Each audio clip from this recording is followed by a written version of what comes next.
प्यारे बच्चों नमस्कार। प्रभाकर मैथ्स ट्यूटोरियल में आपका स्वागत है। आज हम लोग इस सेशन में BSc math honours part 1 paper 2 question bank 2012 objective Tilka माझी भागलपुर यूनिवर्सिटी भागलपुर के लिए पढ़ाई करेंगे। आइए, एक क्वेश्चन मैं यहाँ पे लिख दिया हूं, इसको पढ़ते हैं, समझते हैं और फिर कोशिश करते हैं बनाने का। देखिए आपका पहला क्वेश्चन क्या है। The function fx equal to mod x when x belongs to r is. ये कहता है कि क्या होगा फंक्शन आपका fx बराबर मॉड x से डिफाइंड है। तो सिर्फ और सिर्फ x बराबर 0 पर आपको चेक करना है कंटिन्यूटी और डिफरेंशियबिलिटी। समझ गए? यानी कि कंटिन्यूअस चेक करना है x बराबर 0 पर है कि नहीं है, और हम लोगों को चेक करना है डिफरेंशिएबल x बराबर 0 पर है कि नहीं है। चूंकि ये मॉडुलस फंक्शन है, हम जानते हैं कि मॉडुलस फंक्शन हर जगह पे कंटिन्यूअस होता है, इसीलिए यह x बराबर 0 पर भी कंटिन्यूअस होगा। ठीक है, तो यानी कि सॉल्यूशन आपका क्या हो गया, since fx equal to mod x is a modulus function, so it is continuous everywhere, and in particular it is also continuous at x equal to 0। यानी कि ये कंटिन्यूअस है। हम लोगों को अब क्या चेक करना है, डिफरेंशियबिलिटी। और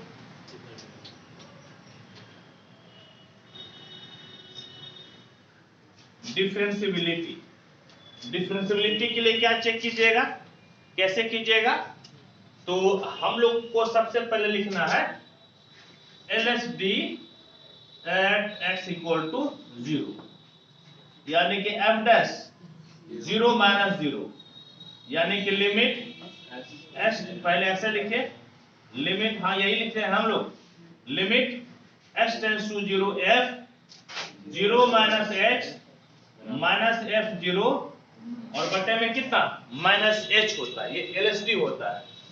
कहने का मतलब है limit s tends to 0 0 minus h, तो 0 माइनस h आपका कैसे मिलेगा बोलिए तो, आपका फंक्शन जो है fx बराबर कितना है, मॉड x है ना, इसको आप लिख सकते हैं x when x is greater than equal to 0 minus x when x is less than 0। तो ये चूंकि आपका क्या है 0 माइनस 0 से कम है तो वैल्यू निगेटिव से मिलेगा, यानी कि माइनस x, और x के जगह पे 0 माइनस h लिख दिए, और जब x 0 के बराबर है तो x 0 के बराबर है तो वैल्यू x मिलेगा, लेकिन x तो आप खुद ही बोल रहे हैं 0 है ना, यानी कि यहाँ पे वैल्यू कितना हो जाएगा 0, और बटे में आपका माइनस h हो गया। कहने का मतलब है limit x tends to 0 minus into minus plus h by minus h, ये कैंसिल, यानी कि -1 मिल गया। RSD आप निकाल लीजिए, RSD at x equal to 0, यानी कि f डैश 0 प्लस 0, इसका तरीका है limit s tends to 0 f 0 plus h minus f 0 by h equal to limit s tends to 0 0 plus 0 से ज्यादा, तो 0 से ज्यादा वैल्यू आपको x से मिलेगा, x मतलब 0 प्लस h, यानी कि 0 प्लस h, और जब 0 के बराबर है वैल्यू तो 0 हो रहा है बाय h, यानी कि limit s tends to 0 h by h, ये कट गया, वैल्यू कितना मिल गया 1। LSD -1 है, RSD 1 है, बराबर नहीं हुआ, डिफरेंशिएबल नहीं होगा, क्योंकि LSD at x equal to 0 is not equal to RSD at x equal to 0 therefore fx is not differentiable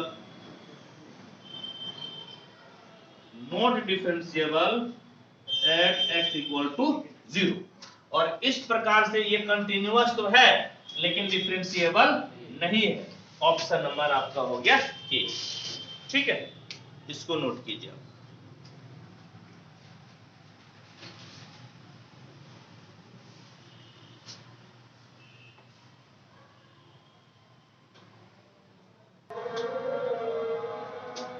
देखिए नेक्स्ट क्वेश्चन क्या है, कहता है कि y बराबर साइन ax प्लस बी है। आपको इसको एक the differential coefficient yn is, आपको कितना बार डिफरेंशिएट करना है, n बार। समझ गए, आपको n बार डिफरेंशिएट करके बताना है कि क्या होगा। आइए इसको n बार हम लोग डिफरेंशिएट करते हैं। सॉल्यूशन y बराबर बोलिए कितना है, साइन ax प्लस बी। तो y1 बराबर कितना हो जाएगा, तो y1 बराबर हो जाएगा बोलिए तो कितना, a cos ax plus B है या नहीं। a cos ax plus B, sine का डिफरेंशिएशन cos और x के कोफिशिएंट से हम लोग इसको गुना कर देंगे। अब देखिए cos में बदल गया ना। अब जानते हैं कि एक फॉर्मूला होता है, वो फॉर्मूला क्या है, तो फॉर्मूला आपका इस प्रकार से है।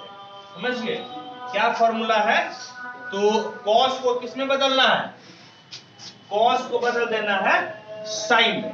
समझ गए, cos को बदल देना है साइन में, यानी कि साइन π/2 प्लस थीटा बराबर कितना हो जाता है, cos थीटा। समझ गए, कितना हो जाता है, cos थीटा। यानी कि जो भी cos के साथ एंगल है, जो भी cos के साथ एंगल है, यदि उस एंगल में π/2 जोड़कर क्या कर दीजिए, cos को किससे रिप्लेस कर दीजिए, साइन से। जो एंगल है उसमें π/2 जोड़ दीजिए और cos को रिप्लेस कर दीजिए साइन से, तो साइन में हो जाएगा। यानी कि आप इसको लिख सकते हैं y1 = a sine ax plus b और प्लस कितना, π/2। फिर इसको एक बार डिफरेंशिएट कर दीजिए, y2 बराबर a square cos ax plus b plus π/2 है या नहीं। फिर इसमें π/2 जोड़कर साइन में बदल दीजिए, तो y2 बराबर a square sine ax plus b plus π/2 plus π/2। तो आपका y2 बराबर हो गया a square sine ax plus b plus 2π/2। इसी तरह से जब आप आगे बढ़ते जाइएगा, जब आप n बार डिफरेंशिएट कीजिएगा, तो a पे power n sine ax plus b plus, ये नीचे तो 2 का 2 रहेगा, लेकिन जैसे यहाँ पर 2 है तो 2π हो गया, n है nπ हो जाएगा, nπ/2। और ये कौन सा ऑप्शन हो गया, ऑप्शन नंबर आपका हो गया बी। बी ना, सी में बी नहीं है, ऑप्शन नंबर आपका हो गया बी। ठीक है, ऑप्शन नंबर आपका हो गया बी। इसको लिखिए क्योंकि अगला क्वेश्चन भी थोड़ा बड़ा ही जाएगा।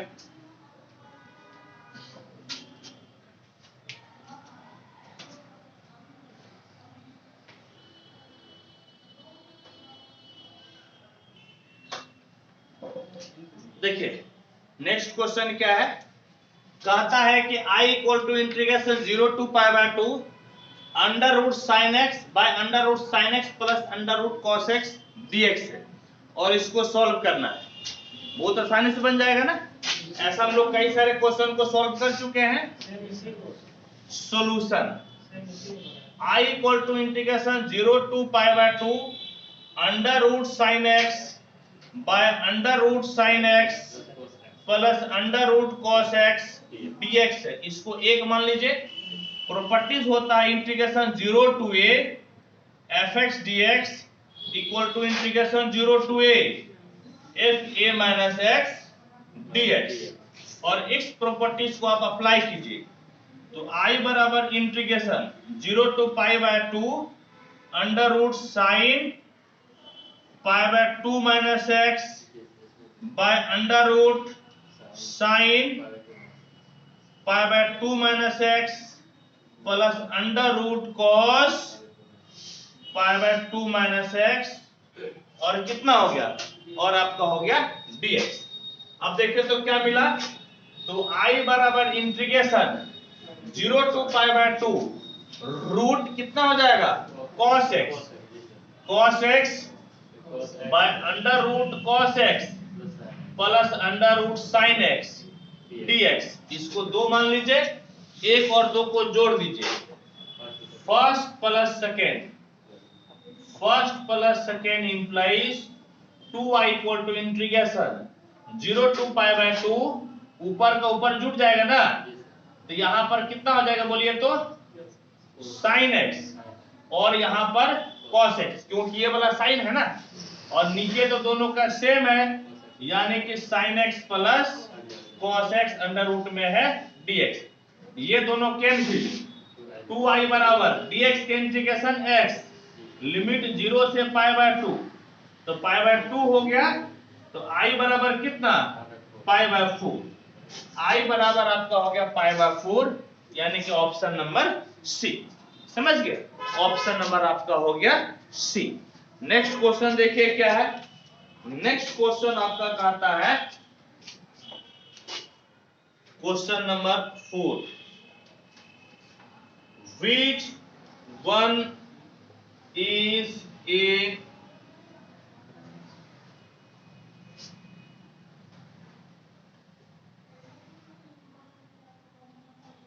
कैलेरोट्स फॉर्म। इसके पहले भी इसको हम लोग पढ़ चुके हैं, ये थ्योरी है।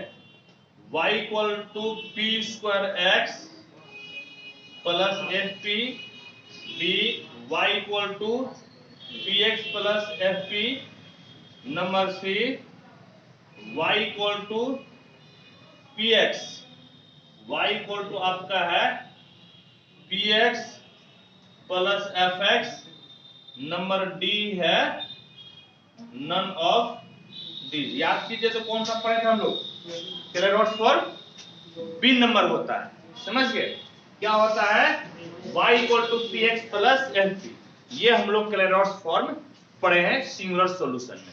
ठीक है, इसको आप नोट कीजिए।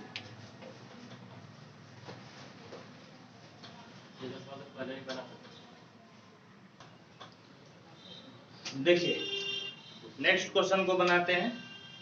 क्या कहता है कि particular integral of D square plus 1 Y equal to sine 2x is, यानी कि डी स्क्वायर प्लस 1 वाई बराबर साइन 2x है, इसका हम लोगों को पार्टिकुलर इंटीग्रल निकालना है। एक फॉर्मूला होता है आपका साइन ax या cos ax रहे तो पार्टिकुलर इंटीग्रल निकालने का फॉर्मूला है, क्या फॉर्मूला होता है, तो 1 by F D sine ax और 1 बाय फाइव डी स्क्वायर, ये डी स्क्वायर इसलिए लिखे क्योंकि आपका कितना बार डेरिवेटिव है, 2 बार डेरिवेटिव है, तो 2 से आपका रिप्लेस हो जाता है। और फिर ये जो d है, ये d रिप्लेस होता है माइनस देकर, और x का जो कोफिशिएंट a है इसका स्क्वायर, माइनस में स्क्वायर नहीं होता है, माइनस a स्क्वायर। तो अब आपका देखिए इसका यहां पर आपका कितना है 2 है, a के जगह पे 2 है, तो आपका कितना हो जाएगा, आप जब निकालिएगा तो y इक्वल टू हो जाएगा, ये आपका सॉल्यूशन बता रहे हैं 1 bye minus a square, a के जगह पे 2 है, माइनस 2 स्क्वायर, अब प्लस जो आपका फंक्शन यहाँ पे दिया हुआ है, प्लस कितना दिया हुआ है 1, समझ गए, प्लस 1 दिया हुआ है, और आपका हो गया साइन 2x, समझ गए, कितना हो गया साइन 2x, पाई का मतलब फंक्शन हो गया ना, उसी के लिए तो हम 1 लिखे हैं यहाँ पे, पूरा फंक्शन उतारे ना, तो माइनस 2 स्क्वायर तो माइनस 4 हो गया, माइनस 4 जोड़ a माइनस 3, यानी कि y बराबर माइनस 1 बाय 3 और sine 2x, minus 1 by 3 sine 2x। Option number आपका हो गया बी, समझ गए, ऑप्शन नंबर हो गया बी। नेक्स्ट क्वेश्चन देखिए क्या कहता है, ए बी सी आपका स्केलर ट्रिपल प्रोडक्ट है, तो किसके बराबर होगा, ये साइक्लिक रोटेशन बना लीजिए, समझ गए, यानी कि ए, ये आपका हो गया बी और ये हो गया सी। आप साइक्लिक रोटेशन में एंटी क्लॉकवाइज में कहीं से भी शुरू हो जाइए, उसी के बराबर होगा। जैसे पहला है बी ए सी, बी ए सी उल्टा डायरेक्शन हो गया ना, ए नहीं हो सकता। सी बी ए, सी बी ए उल्टा डायरेक्शन होगा, नहीं हो सकता। बी सी ए, बी सी ए सीधा डायरेक्शन है, यही आपका हो जाएगा आंसर। ठीक है, फिर देखिए आपका क्या लिखा हुआ है, कहता है कि 4x square plus 9y square बराबर 36 एक इलिप्स है। तो इसेंट्रिसिटी पूछ रहा है, तो भाग दे दीजिए। किससे भाग दीजिएगा? 36 से। कितना बार में? 9 चौके 36, 9 चौके 36 बराबर 1। तो a स्क्वायर बराबर 9 हो गया और b स्क्वायर बराबर कितना? 4। तो याद कीजिए तो कैसे मिलता है इसेंट्रिसिटी के लिए? b स्क्वायर बराबर a square into 1 minus e square होता है, हाँ या नहीं? इसमें 1 माइनस e स्क्वायर, तो b स्क्वायर आपका है 4 बराबर 9 1 माइनस e स्क्वायर, यानी कि 4/9 बराबर 1 माइनस e स्क्वायर। तो e स्क्वायर बराबर 1 माइनस 4/9 यानी कि 5/9 हो गया। तो e बराबर प्लस माइनस √5/3। लेकिन याद रखिएगा e आपका क्या होता है? रेशियो होता है और ये कभी भी माइनस नहीं हो सकता है, यानी कि √5/3 हो गया। और इस प्रकार से ऑप्शन कौन सा? Option number B. समझ गए? आपका ऑप्शन नंबर हो गया बी। इसको नोट कीजिए तो आप।